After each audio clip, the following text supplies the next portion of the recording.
We're also live streaming this on YouTube, so we've said YouTube a lot of times in a row. Whoa, that's so much YouTube. YouTubeception.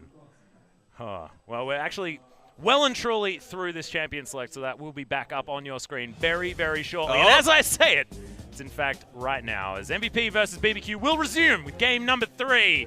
And the Papatless podcast will have to end before the next episode, which will be coming up. You say end, halt it. Halt it. It'll come back till about 2/3 of the way through a team fight like we learned in game 1. So this is where we got to. So right now we're banning champions that can lane against Galio. Yep. Galio would definitely into that category. If this was a Jeopardy question in the second round of bans, the answer would be Galio. Yep. Wheel of Fortune. Oh, Syndra going to be taken away from Ian. Now, will the Galio be banned? Will the Lucian be banned? These are the questions on all of our minds. Corki taking out that first ban there, so really narrowing the mid lane champion pool where Talia was taken out much earlier in the piece. Yeah. Orianna does shoot up in terms of powerful mid lane drafts, and maybe we'll see BBQ be the one to consider Orianna's. Our first tank ban of the new meta of 7-14 is going to be the Cho'Gath that Crazy's been sticking with. Speaking of new meta. Yeah, we've seen this one before overseas, not so far in the LCK. Tempt showing us cool mid lane champions he hasn't played. Yeah. Only 8 seconds to go, though, as Ghost is thinking about what he wants to grab, and it will be the Orianna. Yeah, that was the predictable one, unfortunately. So we got our hopes up with the Aurelion Soul for 10 seconds there. What can Ian hover for us, though? He could probably hover some fun things. Maha's deciding not to do anything at all. A lot of options here for mid lane and top. And ADD has been on Maokai duty the entire series, so why stop now? Trundle's available, though. Crazy could head towards that now that his Cho'Gath is out of the picture. Interesting.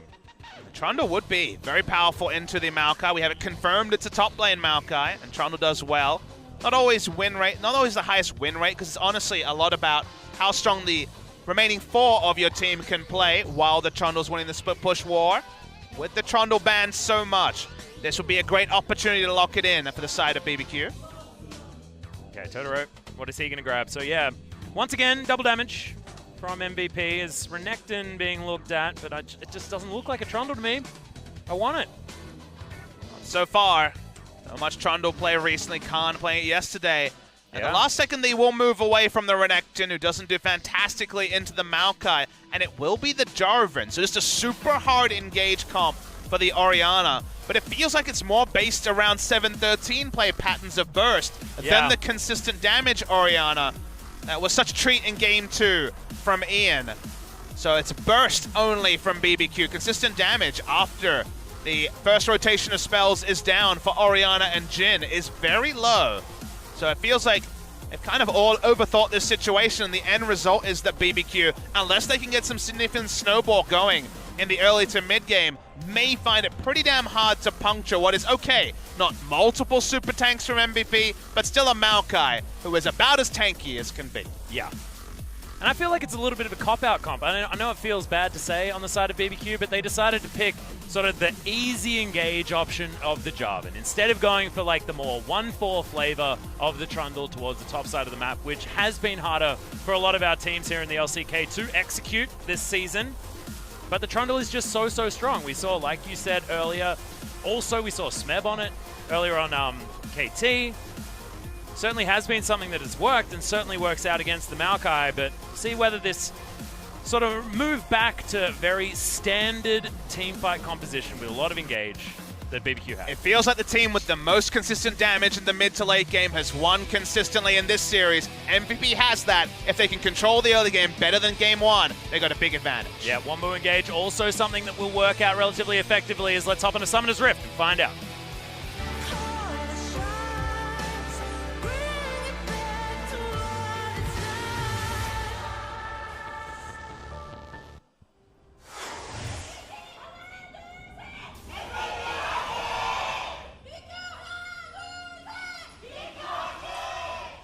Oh man, MVP fans certainly want to get that momentum flowing moving into game number 3. BBQ holding on hope as well. There's Ghost back on the Jhin, looking good. MVP fans in the audience here.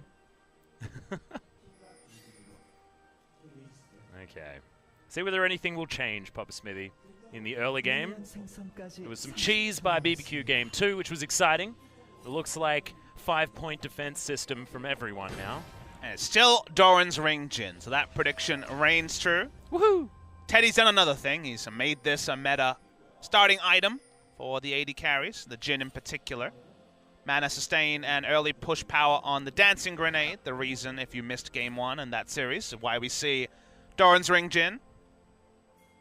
And MVP's composition just looks so standard from a while ago, but like super standard. Tank in the top lane. I mean, the only surprise if this was Spring Split Week 1 would be who the hell are these two people in the bot lane? Yeah. Otherwise, very standard.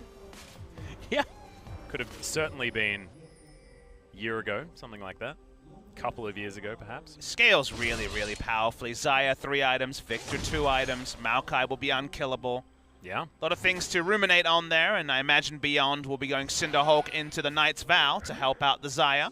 Even Rakan, I mean, in the late game, able to get a lot of work done with his innumerable CC options. As BBQ, because they have so much burst throughout the early game, it's crazy. Gets a nice trade onto ADD. Bashing this pajamaed up tree. Wants to force ADD to use some potions because he's gone Doran's Ring start.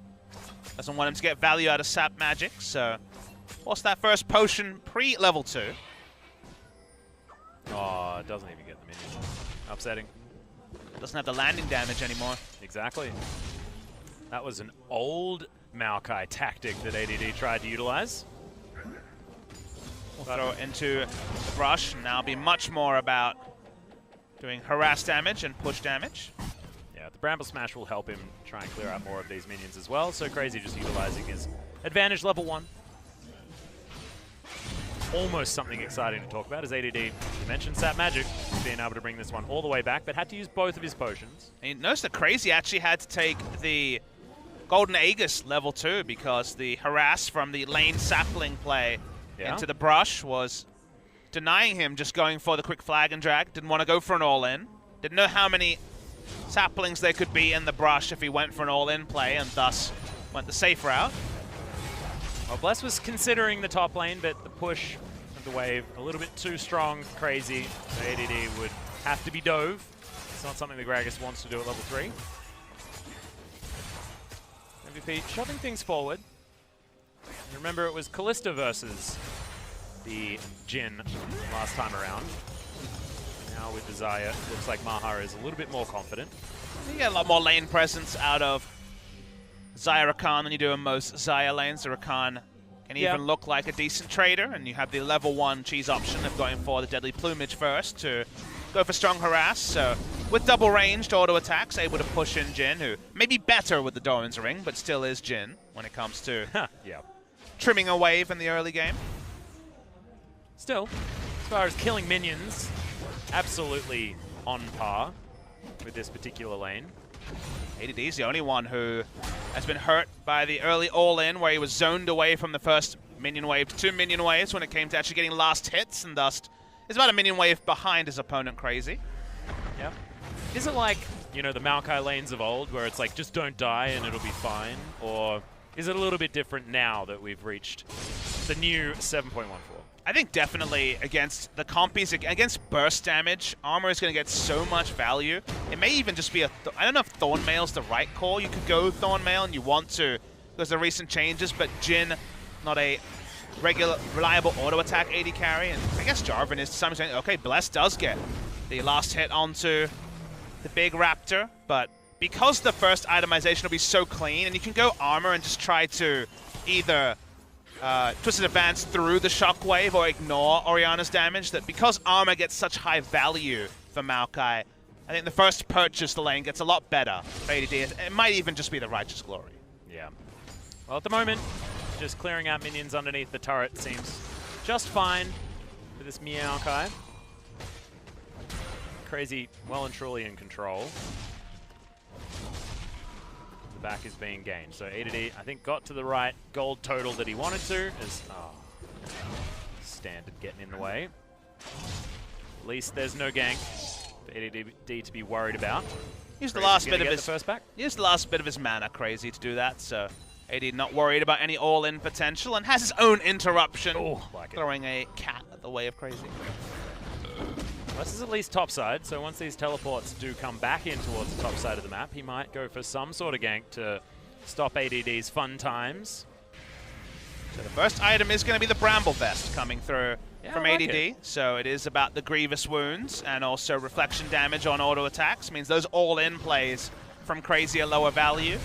Honestly, all this really means is that Crazy probably won't go for an EQ and then 3 auto attack trade. He'll probably just sit back, wave clear with his Q, and not look for all-in trades anymore.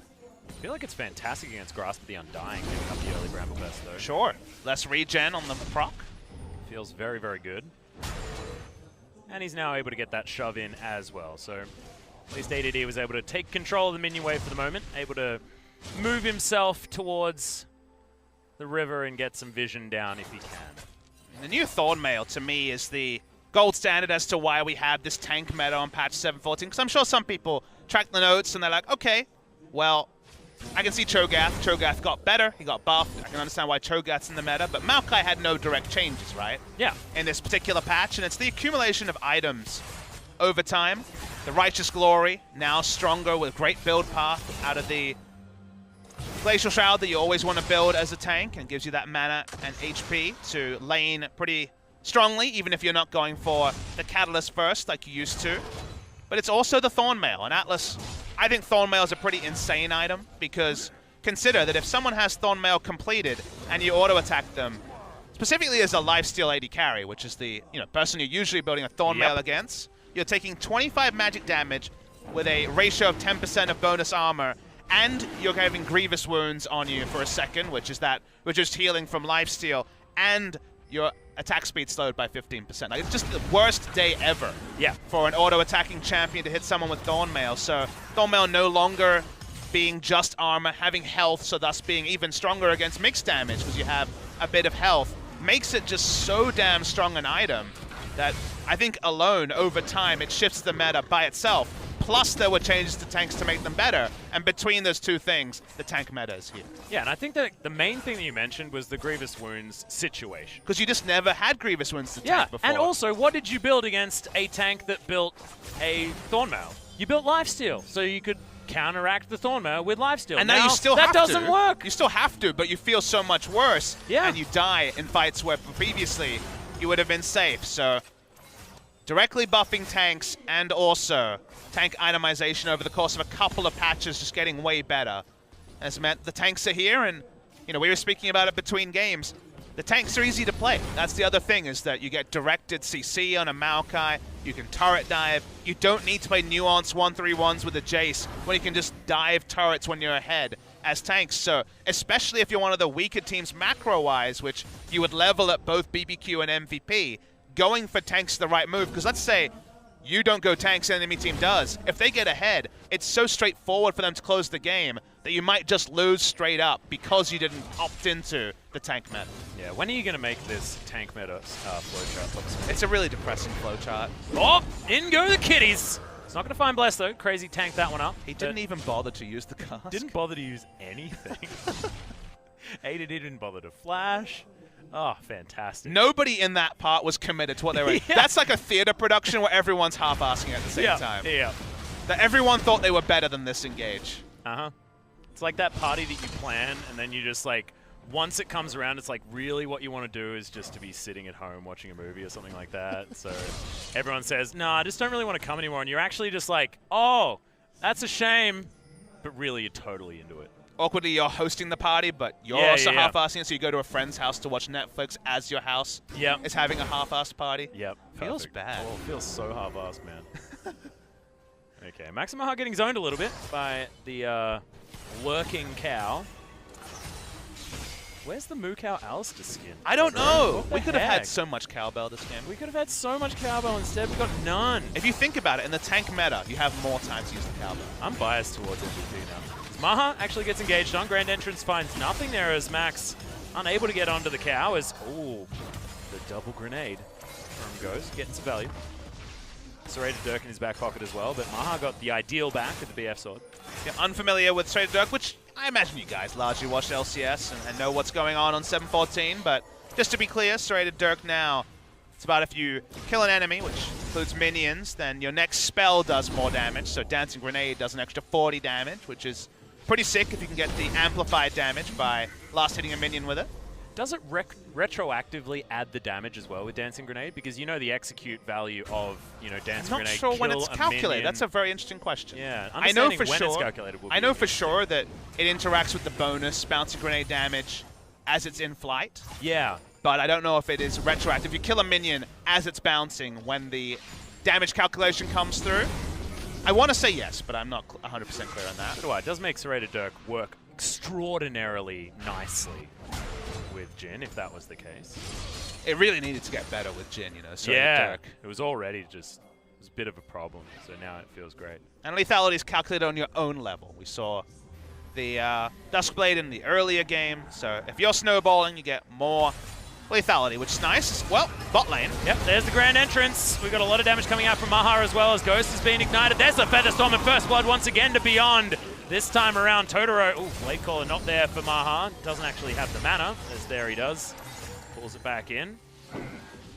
Enough gap close meant they finally took down Ghost, pushing up as well. Bless got there late, no ability to disengage. That cleaver completed. Let's see how this auto attack party goes. It's half-assed again. Yeah, that was... you got baited. You got tank meted, Papa Smithy. Tank meted hard, my friend. At least we got a Duskblade of Drakthar. That has a cool name. It does. It was so relevant in solo queue, and then in competitive play it doesn't matter because everyone's tank. And it also got Huffix. It's just, it's still powerful. Yeah, it is. It's better than it was before, but tank meta. Yeah, unfortunate. Lethality not great in the tank meta. Okay, speaking of which, we're watching ADD tank up minions because his Bramble Vest means that they hurt themselves when they punch him. Yeah, he's wave clearing. Yeah. Wave clearing by taking damage. Hashtag tank meta. New meta. Oh no. No! Oh! That was sick! Alright. That's the good part of the tank meta. We get Twisted Advance fun times again. That was great. Most exciting thing that's happened this game. That's a perfect hex score. It's going to actually tick on Tempt.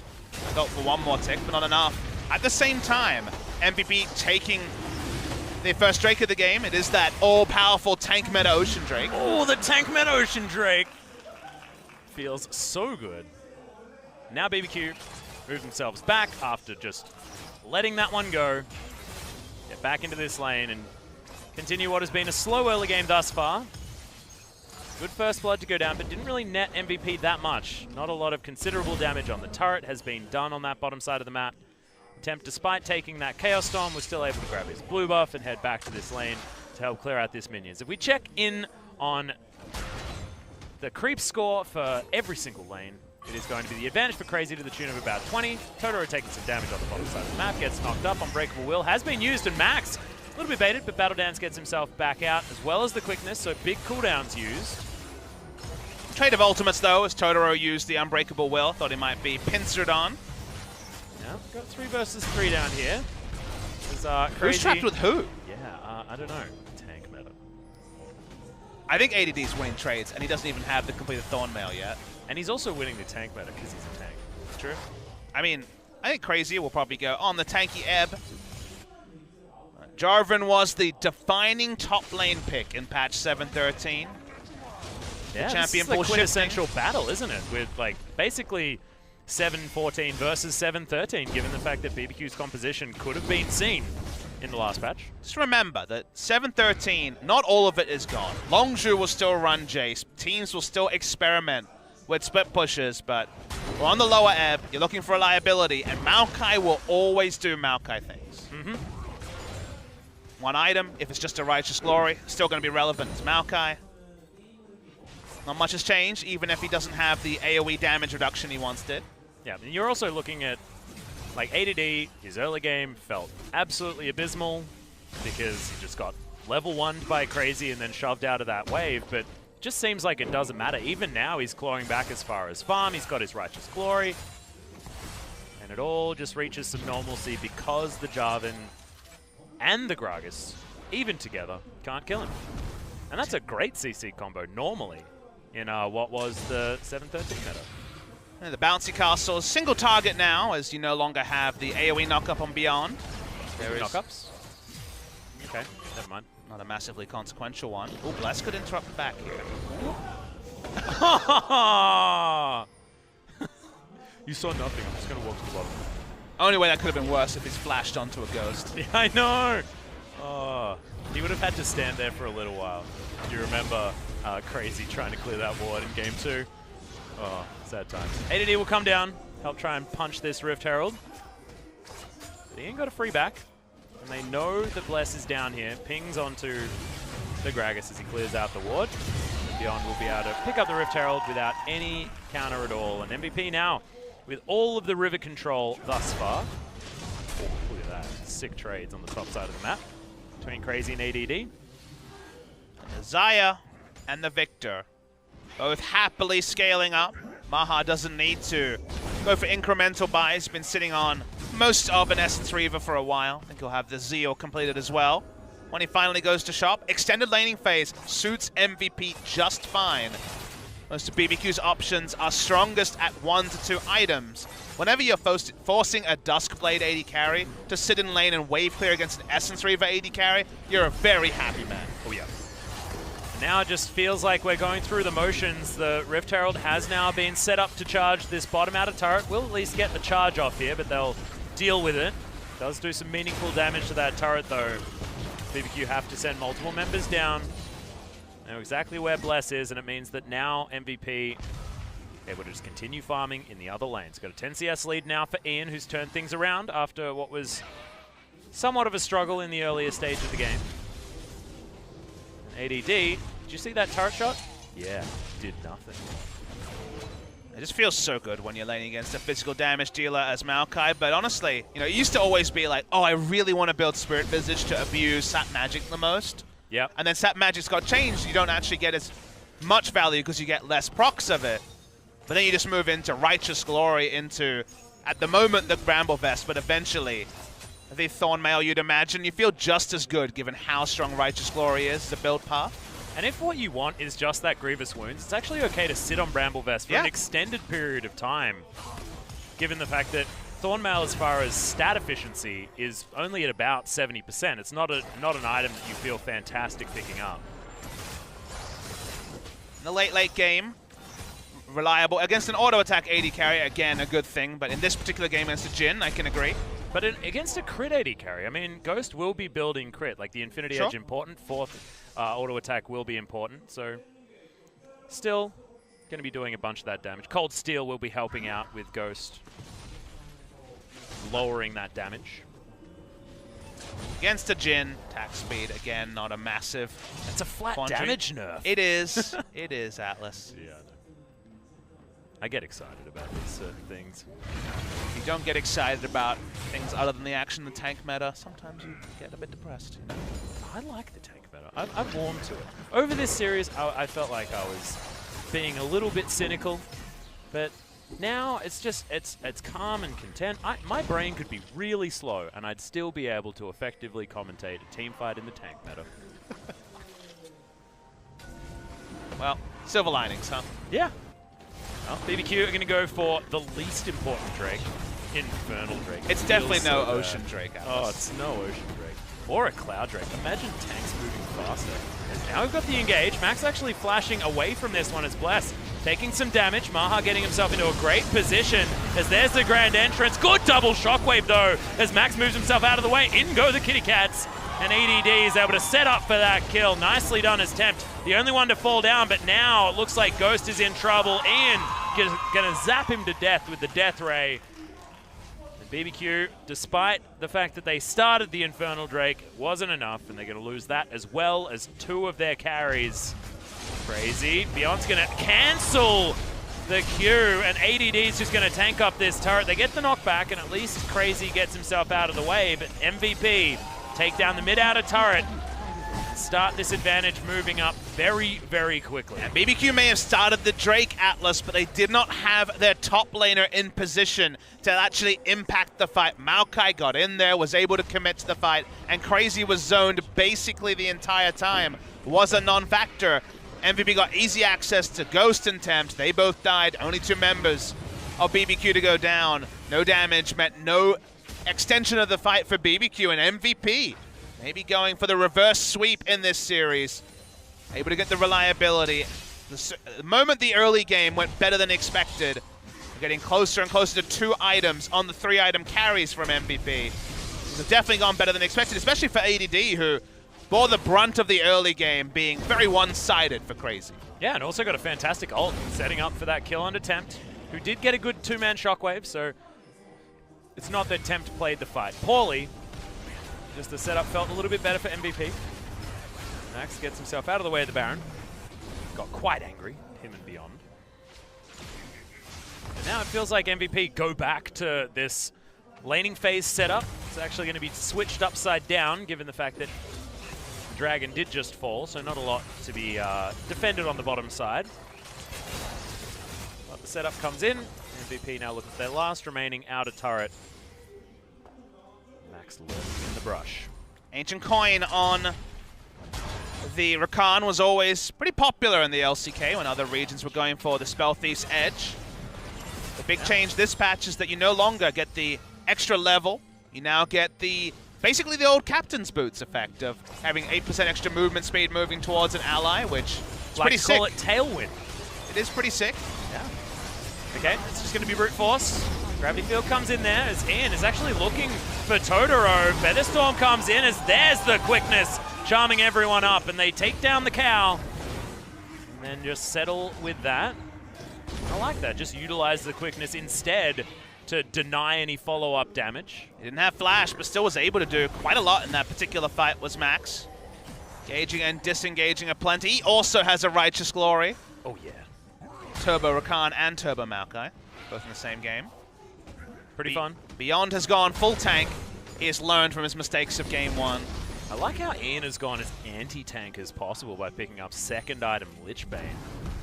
Now has a null magic mantle, but I'm going to ignore that because perfect Hex Core plus Lichbane is sick damages. Yeah, it's really good burst, which emulates what's on the side of BBQ, but they have consistent damage as well compared to BBQ that only have burst. Really not a fan of BBQ's draft in the 7-14 meta. That's why Jin was, at the start with lethality a big buff. He's going to face check this. See you later.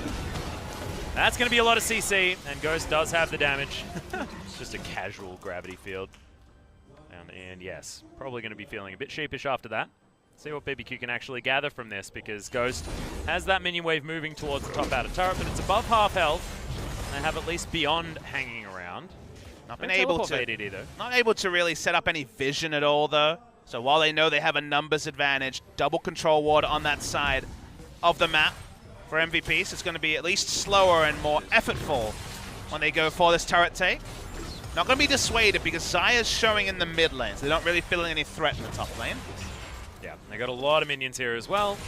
Totoro just hanging out, utilizing his face to the mountain to steal away some of these creeps. Good times as Ghost takes away that turret. That's the first one of the game for BBQ as well, so good to get on the board. 4,000 gold is the difference and the lead for MVP. Now considering a Baron. Baron speeds are going to be lower overall on this patch as Blade the Ruined King is largely gone on most of the meta AD carries, and the top lane tanks don't really do damage to Baron either. So it feels like you need the team wipe to actually pick up Baron. Yeah. I like to think that, Ian and Maha will be doing a bunch of damage towards the late game, but yeah, right now, we're not going to be seeing these 20-minute Barons and accelerated big objective takes. But that's kind of the parts I look for, the silver lining on what is just a little bit too into the tank side of things for me. I prefer when 7-13 where you had more options, you could still run a Shen, but you largely were able to run top lane carries. But the silver lining is things like, well, now Baron speeds are slower.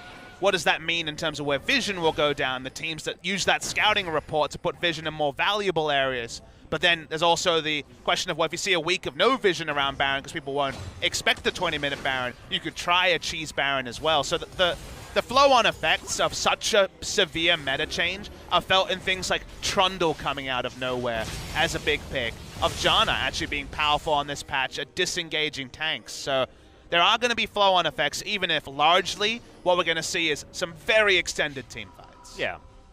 And I like the idea of a little bit more baiting, a little bit less rushing. We know that MVP has been outspoken in enjoying to rush down Barons as often as possible. So right now they're clearing vision once again. Bless should be able to get something else in there as they set up their control ward line, but back a little bit further given MVP's advantage. Yeah, the control wards have been good from MVP. BBQ got a pick in top lane, got an outer top lane turret, but no vision at all was placed in the blue side jungle of MVP, so it's not the sort of advantage they can return to. In general, MVP control the top side, and even at managing to get a free Drake on the bot side. This will be their third stack of towards the Elder Dragon.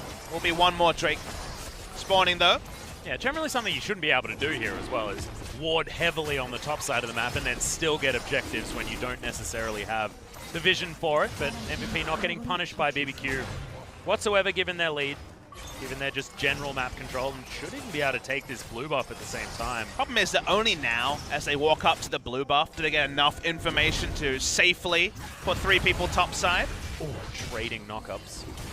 If they had a ward on the Drake, then they could have started to contest the vision Atlas, but it was slower. It has happened, as you'll see, some vision around the area has been cleaned out, but because it's slower than it would be in an ideal sense, they can kind of get the minimum, whereas MVP get the maximum. Okay, here's the battle of the ages. No, it's not. Crazy walking away. It's another way to think of the battle of the ages. It's the age-long battle. Yeah, exactly. Okay. Well, that control ward in the Baron Pit has certainly done some work here for MVP as far as denying BBQ the vision around the area. They are now going to be able to at least walk up. Maha does have the protection of Max, but otherwise needs to be a little bit careful given the double backs coming in from jungle and mid. MVP wanting to add to these item repertoires, as that's a full Lord Dominic's Regard done by Maha. And you've got a whole lot of everything picked up by Ian, who looks like he's heading towards his Banshee's Veil. I feel like Infinity Edge might have actually been the right choice from Maha this game. It's not super tanks on the side of BBQ, even if the itemization of Randuin's came in pretty early from Crazy. Yeah. So I feel like it's not the highest potential damage build, but if he feels like he just wants to sit in the Cataclysm and kill Jarvan, he'll get value out of it. Yeah, feels a bit better. Also the fact that Randuin's Omen denies crit damage, and he's decided to forego the Infinity Edge, so I mean that's another, I guess, screw you to Crazy. A crazy screw you, if you will. Yes, exactly. Took the words right out of Goose. Deadly Flourish just going to try and get an auto attack onto Beyond, doesn't get one. Baron decides to do that funny knock-up move. I need to work out Baron's ability next. I'm a terrible caster. It's true. Both those things are true. Yeah. Oh, you jerk. MVP just trying to control vision around Baron. You notice Maokai's rotating first. They've actually started the Baron. Maha's exploding it as we speak, and Maokai's here to zone. Risky to force this, though. They know the smite is here. Yeah, Max in there as well, as Beyond just tanking up the Baron, wants to get himself over, as there's the Kitty Cats trying to get the snares. It's a decent two-man shockwave for Maha, just continuing forward. There's the flash, triple pulverized as he gets the headbutt, but the Featherstorm is available. Maha flashes his way out. He's still alive. Deadly Flourish doesn't land the damage onto him, and no one is dead just yet apart from Crazy. Bless trying to get his way back in, but this might be a problem as now Ghost sets himself up. Decent damage onto Beyond. Max now just going to be tanking it for him, and Bless falls. Could mean the Baron now for MVP as they utilize their health bars very expertly, and BBQ doesn't have a lot of frontline left. They're going to return onto the Baron. Now there is a ward that isn't being scoped out, so they see Maha and know the spin started, but Bless is dead, Crazy is dead. There's no frontline, they have to give up the free Baron. Nice play from ADD to actually pop the shockwave damage like I mentioned through the Twisted Advance, get through it. You'll see in the replay here. It looks like it's bad terrain for MVP to fight on because the shockwave means they're grouped. But the shockwave doesn't do any damage, and ADD just used it as a free chance to get in the front line, and by now, he's solo zoning ADD and solo zoning Tempt and Ghost in the back line is ADD. Ghost finally gets out of the fight, flashes will open up with the ultimate, but the damage's been done because the health bars on the tank. Sadly, the most relevant thing in these fights is the health bars on the tank.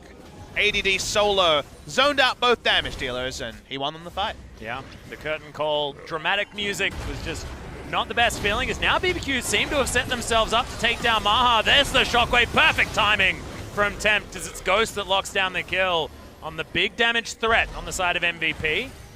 Just a mistake in positioning, but with Drake not spawning for a minute 40, not the sort of thing that can be punished. We'll delay the game a little bit. We didn't really see the setup there to see why Maha was on a joyous mission into the embrace of BBQ. Yep, bit of Owen Wilson right there, behind enemy lines. But it does mean that this Baron buff is not going to be utilized as effectively by MVP, so buying time is certainly what BBQ wants to be doing after losing that fight and the Baron. BBQ feels good about the fact that there's no kills onto the Xayah, who has free farmed her way to a 40 CS advantage and also 3.5 items, but you load some kills on there like we saw with Def yesterday on the Kalista. But he's certainly a lot more to respect on the side of the Xayah. Ian himself doing fine, but a pretty low damage build. And she's pretty early for both Tempt and Ian in the course of this game. I would have liked a third item Void Staff just for the I'm committed to doing damage. He's more committed to ignoring initiation CC though. That's why the spell shield can be pretty important. Yep. Quietly Beyond has got to 5-0-0, and if this was Rift Rivals, we'd be worried right now, Papa Smithy. It was a slower 5-0-0, so yeah, that's less true. room to throw, I guess. Yeah, if you feed the Rek'Sai 4 kills in the early game, easy win. But now he's able to clean up these team fights at about the 30-minute mark. Different story. Good. ADD is just disgusting today. He's so tanky. 236 armor. Has a stone plate there as well. Yep. Ugh. And then if you're a burst AD carry like Jhin or spell weaving like Tempt, he really can solo zone both of them by running at them. And running at them is even easier now with a Righteous Glory.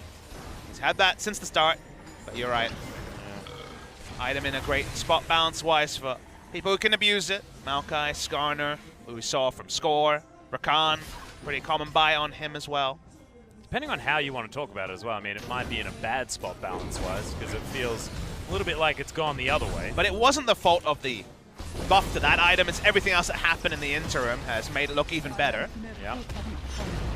Nothing happens in a vacuum in League of Legends. There's accumulations of buffs and nerfs that lead to these meta changes. MVP want to close the game. They're in a comfortable spot, but predictably not playing the side lanes, Atlas. No, that bottom wave is a bit of a problem here for MVP, so they will address it moving down. Might grab themselves a dragon on the way through, and that was a cute little double blast cone. Maokai is definitely the biggest abuser of the ARAM meta, as people call it, because he can turret dive with Twisted Advance, pop the stone plate, and by the time he's getting low, can disengage the turret aggro with another Twisted Advance. So he really decreases the need to play side lanes almost solely because of how damn tanky he can get, especially when he's able to prioritize armor over magic resist. Yeah, now we'll have that humongous shield with the Gargoyle Stone Plate, disgusting Locket of the Iron Solari synergy filth.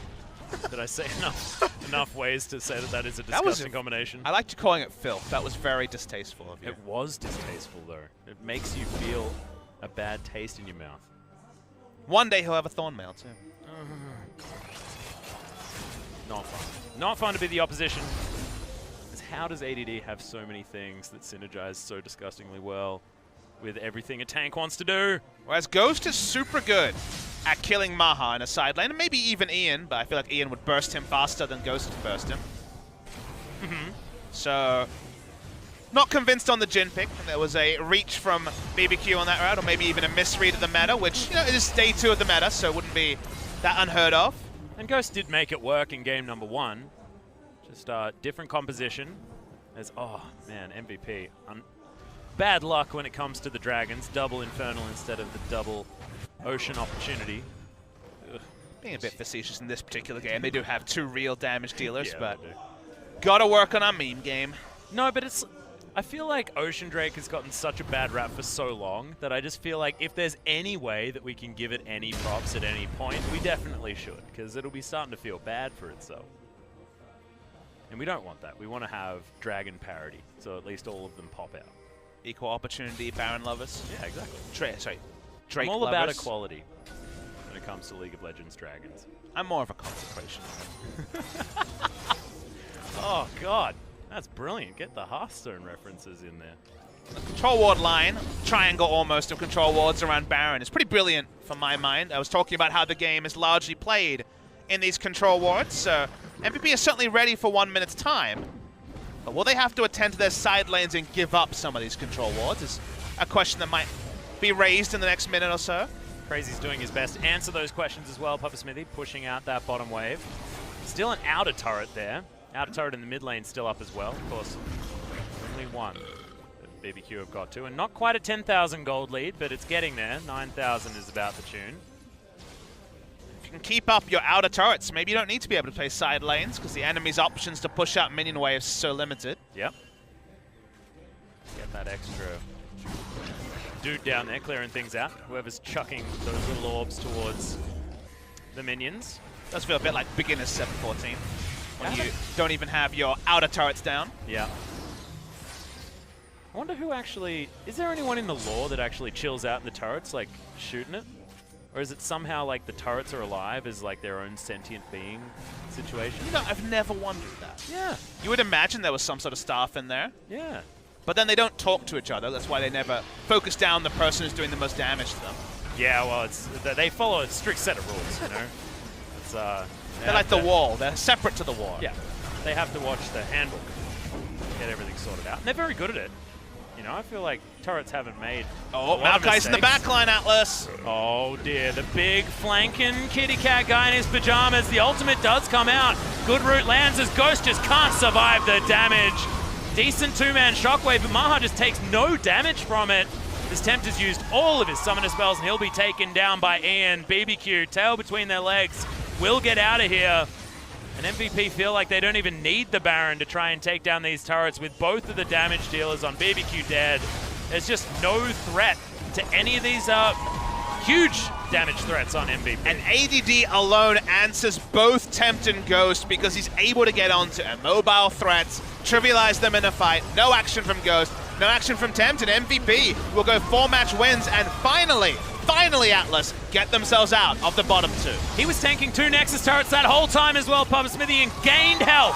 That'll be the Nexus falling down, and MVP a 2-1 victory over BBQ. Well deserved, and they have been rooted at the bottom of the table for so long that it will mean a lot for MVP fans that post-Rift Rivals, they have finally emerged from what seemed like guaranteed relegation status to get up there to 9 game wins and also get out of the bottom 2. They are currently 8. There is still 3 matches for both teams to play. But as of today, MVP may surprisingly be dodging the relegation tournament. Yeah, and they have been a late surge team. They did it in spring as well, but summer looked like it was a way worse story for them. Certainly was a late surge team today. It seemed like maybe game number 1 didn't quite have their heads in it, especially on the bottom side of the map, but Maha turning it around with back-to-back Xayah games, giving in the priority in the draft. Certainly worked out, but Ian is another name that we need to talk about. The Victor looked great game 3, but the Orianna game 2 also a really stellar performance after what was pretty mediocre news on the Galio. And this was ADD with the flank teleport. Super play from him here. Gets onto Ghost, nothing he can do. Swambo in some semblance, that's for sure, as you can see the kitties on the back end catching both Tempt and also Bless in the back line.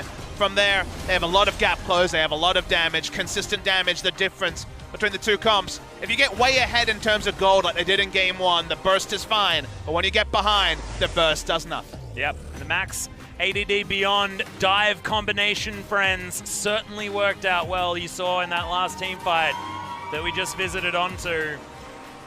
Ian getting a lot of discussion. This guy has certainly stepped up last 2 games here for MVP. And last few matches as well. I mean, Ian has been a success story as MVP have started to learn how to win again.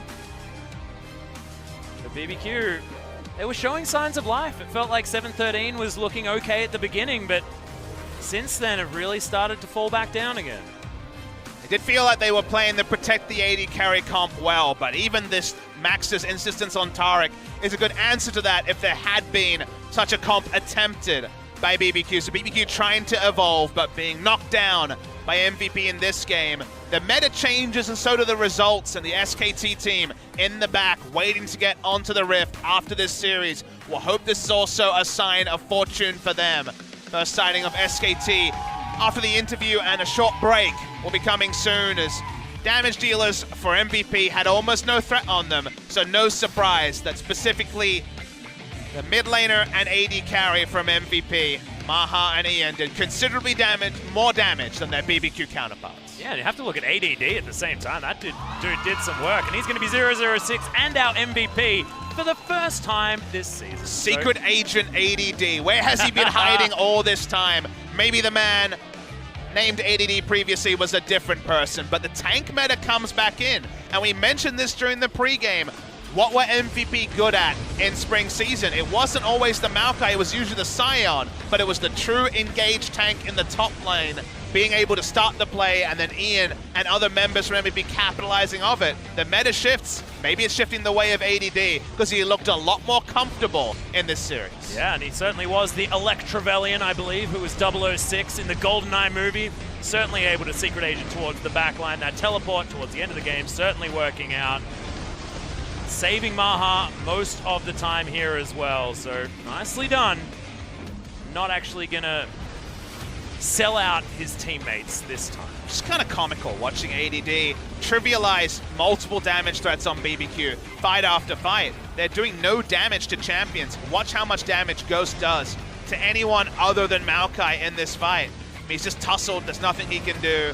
Tries to heal and get out, but Flash and the ultimate from Ian will do it. And sure, one shockwave comes through, but we already mentioned that burst is not going to be enough. You need consistent damage. ADD alone stopped there being consistent damage from BBQ. Yeah. Tanks up these Nexus turrets for this entire time, but look at the shields, look at everything doing so much work. Lock into the Iron Solari, I believe, tanked up the entire shockwave as well, Papa Smithy. So it's just a bad news story for BBQ, but a fantastic news story for ADD. So he grabs that MVP, and we are going to head to that MVP interview once again. So let's throw it over to Joel for that translation. Thank you very much, guys. This is Joel with your interview translations. We're here with MVP, who lost the first game, but do pick up the next two to get a 2-1 victory over BBQ Olivers. And we're here with today's MVPs, ADD and Ian, for the interview.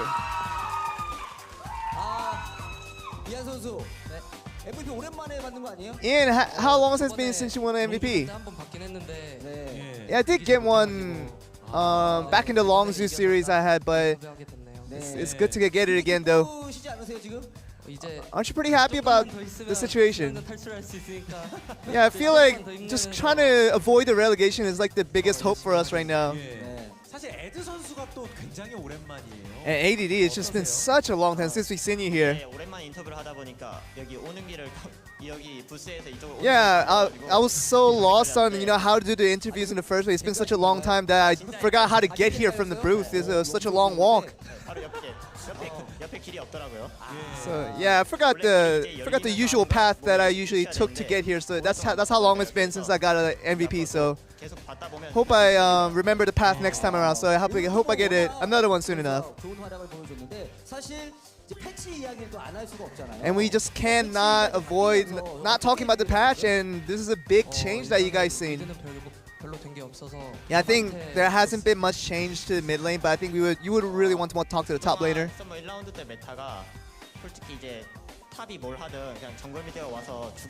Yeah, the first round Robin of the summer was really all dependent on the junglers. The top meta really didn't do anything unless the jungle came in and really changed the laning phase, and that was the difference maker. But now the top laners can really make their own difference as well. And a lot of people do really expect that MVP was really waiting for this particular meta, with the tank meta really being an advantage for you guys.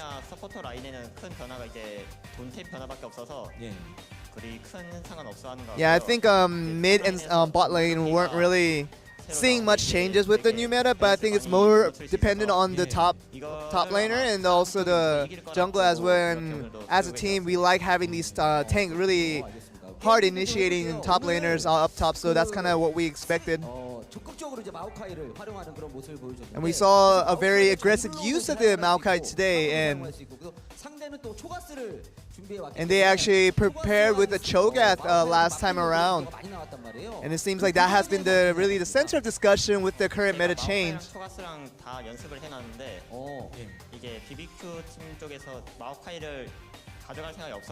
Yeah, I tried practicing Maokai and Cho'Gath during practice, and I felt that both were okay, but it just seemed like BBQ had no intentions on playing Maokai. So with the matchup, I thought it was a better pick to go with. Yeah, after using Cho'Gath for a few hundred games, I realized that the laning matchup is good, but there's just a little bit of limitness of what you can do in team fights with the Cho'Gath.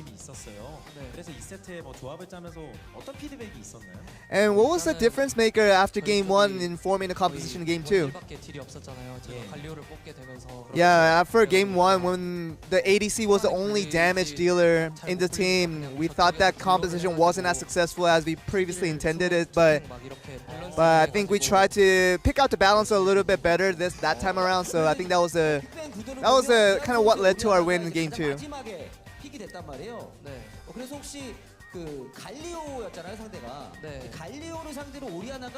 And it just felt like, you picking Orianna the last pick against Galio. We don't know if the Galio really goes well against Orianna.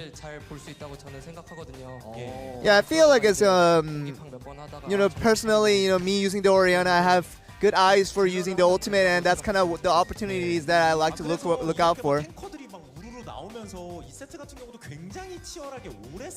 And yeah, the second game was also very similar to the first game, where all these tanks from both teams were really trying to initiate the fight after another, and went to really long fights, very extended fights. Yeah, I think especially with game 1, I think our damage dealers did not have room to go into the tanks and put in enough damage to knock them out, but I think we were trying to limit our mistakes in game 2 and trying to get that damage done, so that's kind of the difference between the two games. I think we have a few highlights that we can actually show through the videos here. Did you mean to go towards the back a little bit? Yeah, if we extend our tanks a little bit further up, then the opponent dealers could not really position themselves well, so that was kind of what we intended in that play. Did you feel that you got the win right after that play? Yeah, definitely. Our booth was really quiet for most of the game, and right after the play, the tension really rose within our booth, and we all got very loud and very hyper about that after that play.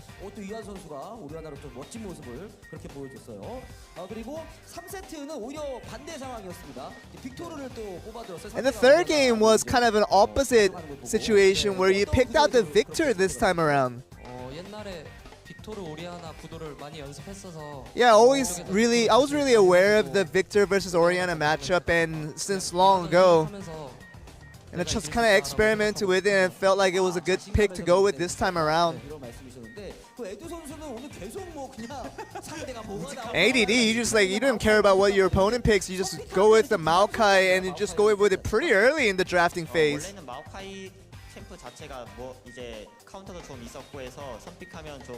Yeah, Maokai used to be a champion where it did have very noticeable counters and very counter picks to it.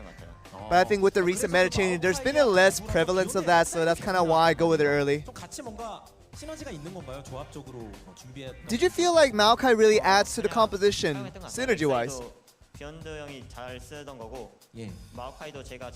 Yeah, I think with Beyond having his champion really was his comfort pick, and also my Maokai was a comfort pick for me, so that's kind of why we went with that today.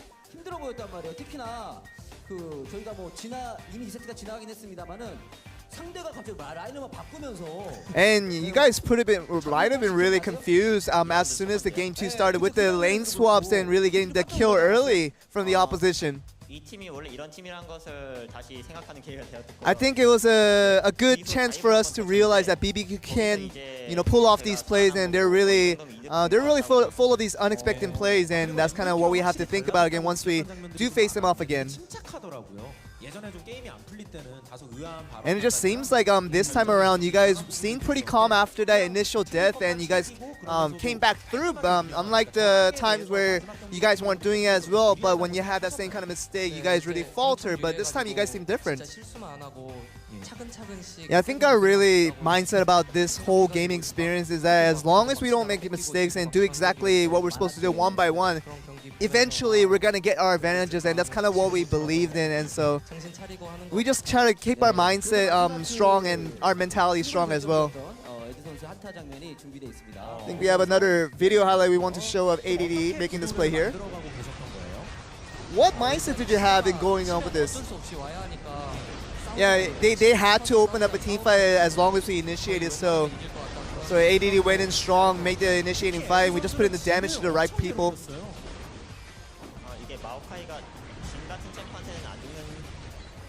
Yeah, I think Maokai is one of those champions that never dies to a Jhin, so you can just go in without fear, as I'm doing right now. So that's the situation where, you know, if the other teammates kind of follow through, I'll take all the damage and they can put in all the damage on the opposition as well.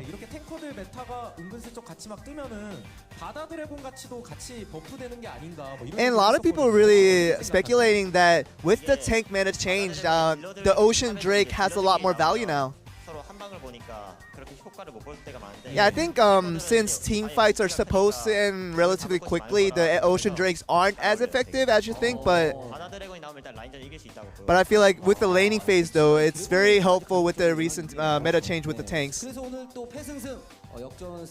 So with the loss, win-win, you guys do get the win for this series, and a lot of people have been really confused about where the real standing of MVP as a team was until recent times, but you guys are getting those wins, and hopefully, you know, with these MVP points that you guys are stacking up as a team, I'm sure you guys will do better. Would you like to say anything about that? Yeah, I think our solo queue points and our LCK points do differ very highly, so that's something we like to keep a little bit more balanced and try to get even with. So hopefully we can afford to do that someday. ADD, would you like to add to that? And of course, you showed a very good performance throughout the spring season, but this season, you just seem like to be rather inconsistent in how you play out some certain plays. I felt like the meta was really to blame for most of the part.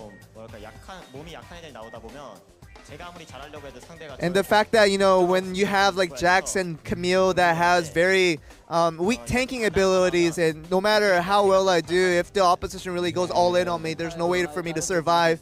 So this meta is definitely a more fitting one for me. You guys do get the win this time around, and hopefully you guys are one step closer in avoiding the relegation altogether. And you do have a few teams that you have to beat to make this happen. Would you like to say anything to your fans here? And we have 3 games that we must try to win most of it at least. And I really want to use those accumulated points we had in spring to hopefully make it to contention for Worlds as well. So we're just really going to try hard to really try to get there. AD, anything you'd like to say to the fans as well? Yeah, I felt like the summer first round robin was really an embarrassing season for me, an embarrassing split for me that I really don't want to remember, but I like to just improve myself, and hopefully I'll get to see you guys with more pride. So that seems to be the end of the interview. Back over to you guys. Thank you very much, Joel. Fantastic to hear that the Ocean Drake is in fact now better. When you got more health and mana, getting the regen can be important. Fights along, the disengage, the re-engage. Ocean Drake, it's maybe not the 4th best Drake anymore, Atlas. Yes, feels fantastic.